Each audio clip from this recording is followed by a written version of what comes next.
Hello everyone and welcome to Takagi-san Season 3 First Impressions Episode 8. We are now officially 2/3 into the show that we've been looking forward to for so long, and as such, 2/3 through this poorly named series. Episode 8 is a bit of an odd duck, as most of its runtime is dedicated to a series of stories that take place in a single location. And the bulk of this episode is dedicated to adapting the stories that take place there. Side Trip Part 1, adapted from the manga's 122nd chapter, focuses on the climb by our main characters. On the surface level, this is a pretty general story. Nishikata has a plan to beat Takagi, he enacts his plan, it falls apart, and he is ultimately defeated. However, the context of what this place is and what it means adds a bit of Season 3 spice. The rumour around the location and Takagi admitting that she was a little nervous continues to push the running theme of confession. Although Takagi asking him to bring her here again, and the fact that the Moto series' 198th chapter is based on this location as well, means that this could still be set up for a past-future theme as well. Keep those expectations in check. Part 2, based on the manga's 123rd chapter, is between Hojo and Hamaguchi. And I'm glad to say that this story explores their central theme much better than their last appearance. Hojo spends the story worrying predominantly about her outward appearance and fretting over her mature reputation. This is exacerbated by Hamaguchi chickening out of making a move. In the end, this story doesn't progress anything with their relationship, but I wonder if that might be the point. Hamaguchi and Hojo's dynamic has always struck me as rather generic. A relationship between two people who clearly like each other but won't admit it for one reason or another. I wonder if this is supposed to be the case with these two.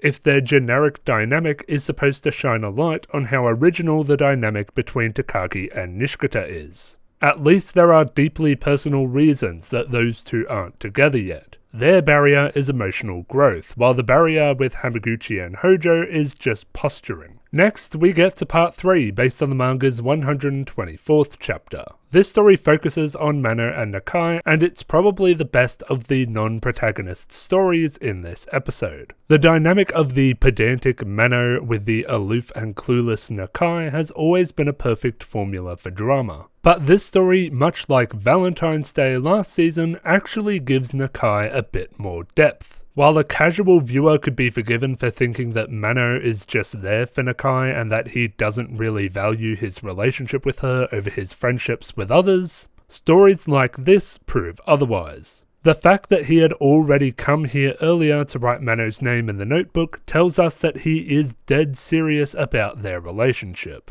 And that's something I love to see. Now that Nakai's been given a bit of depth, maybe we can make Mano more than a pedantic misery guts?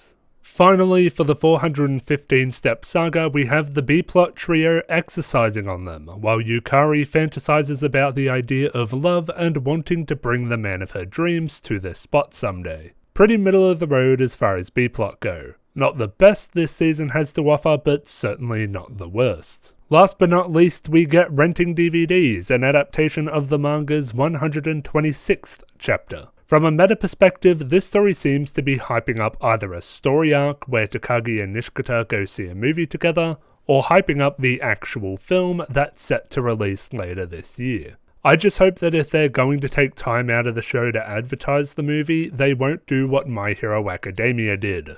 That is, interrupt a tense story arc with a filler episode that doesn't even set up the events of the film. The setup that Nishikata has to be a part of a couple to get a particular prize has got me wondering how such an obstacle might play out in the story. I always love to see these two bond over stuff, especially movies, which as dedicated fans of this channel will know, I have my own passion for. And Nishikata abandoning his plan to frighten Takagi gives me pleasant flashbacks to Souvenir from Season 2. But this story really belongs to Takagi. We get to see a rare side of her, vulnerability that isn't portrayed in a critical hit moment. She wants to watch a movie with Nishikata but can't bring herself to say that outright. She eventually gets what she wants by the end, or at least a foot in the door, but I love to see new parts of these characters. And that's all I got to say. A lot of this episode either reiterates what we already know, or makes vague promises about what is coming up. As such, I only really have surface level things to say. Once I have the full context of the series and movie, I'm sure that it will slot into the bigger picture beautifully. But until then, all we can do is speculate and hope for the best possible ending. That's all for this first impressions video. I'd like to thank my patrons: Orion Tran, Lars Espen, Data52, Jaman5, Lemon Shark, Pigs Caliber, Alberto Cruz, Tyler Bennett, Temka, Jeremy Pashik, Fireclaw, Soren, Christopher Wang, Will, Mario, Luke Stewart, and Ignacio. Thank you all very much for watching, and I will see you next time.